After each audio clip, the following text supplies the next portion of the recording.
যেটা বলতেছিলাম যে ব্যবসা বাণিজ্যের জন্য ইসলামের মধ্যে নির্দিষ্ট কিছু নিয়ম কানুন রয়েছে। এক নম্বর নিয়ম কানুন বলেছিলাম, ব্যবসায়ী নিজেও ক্ষতিগ্রস্ত হবে না, অন্যকেও ক্ষতিগ্রস্ত করতে পারবে না। দুই নম্বর নিয়ম কানুন আল্লাহ রাব্বুল আলামিন কোরআনুল কারীমের মধ্যে বলে দিয়েছেন, একজন ব্যবসায়ী যখন ব্যবসা করবে, সে যদি দাড়ি পাল্লার মাধ্যমে কোনো জিনিস ওজন করে করে বিক্রি করে তাহলে ওজনে কম দিতে পারবে না। খাদ্য যদি বিক্রি করে খাদ্যে কোনো ভেজাল দিতে পারবে না। আল্লাহ রাব্বুল আলামিন বলেন, ওয়াইলুল লিল মুতাফফিফিন আল্লাযীনা ইযা ইক্তালু আলান নাসি ইস্তাওফুন। পৃথিবীতে কোনো ব্যবসায়ী যদি ওজনের মধ্যে কম দেয়, কিয়ামতের ময়দানে এই ব্যবসায়ীর জন্য কঠিন থেকে কঠিন আযাব অপেক্ষা করতেছে। চতুর্থ আরেকটি নিয়ম কারণ হচ্ছে, ব্যবসার সাথে সুদকে মিশানো যাবে না। কেননা কোরআনে আল্লাহ বলেছেন, আহাল্লাল্লাহুল বাইআ ওয়া হাররামার রিবা।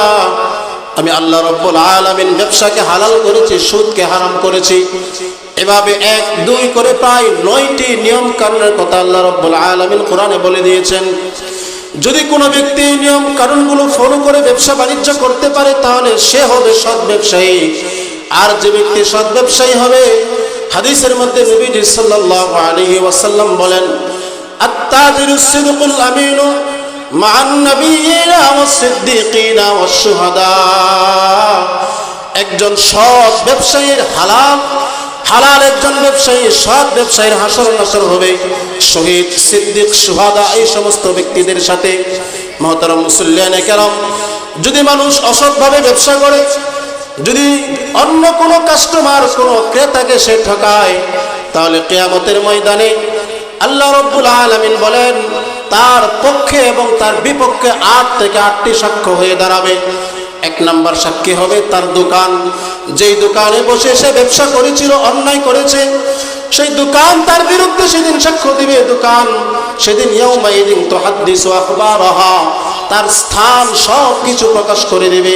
তার জিহ্বা তার বিরুদ্ধে সাক্ষ্য দেবে। আল্লাহ বলেন, ইয়াউমা তাশহাদু আলাইহিম আলসিনাতুহুম ওয়া আইদিহিম ওয়া আরজুলুহুম বিমা কানু ইয়ামালুন। তার হাত তার বিরুদ্ধে সাক্ষ্য দিবে। আল্লাহ বলেন, আল-ইয়াউমা নাখতিমু আলা আফওয়াহিহিম ওয়া তুকাল্লিমুনা আইদিহিম ওয়া তাশহাদু আরজুলুহুম বিমা কানু ইয়াকসিবুন। তার চামড়া তার বিরুদ্ধে সাক্ষ্য দিবে। এভাবে তার অঙ্গ প্রত্যঙ্গ সবগুলো তার বিরুদ্ধে সাক্ষ্য দিবে।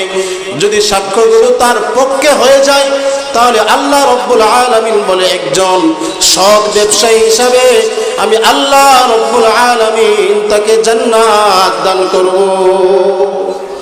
মুহতারাম হাজিরিন, সময় স্বল্পতার কারণে আলোচনা যতটুকু হয়েছে আল্লাহ রাব্বুল আলামিন আপনাদেরকে, আমাকে এবং যারাই সামান্য কিছু কথাবার্তা যাদের কান পর্যন্ত পৌঁছেছে, আমাদের সবাইকে আল্লাহ রাব্বুল আলামিন ত্রুটি বিচ্যুতি ক্ষমা করে সঠিক কথাগুলোর উপর আমল করার তৌফিক দান করুন।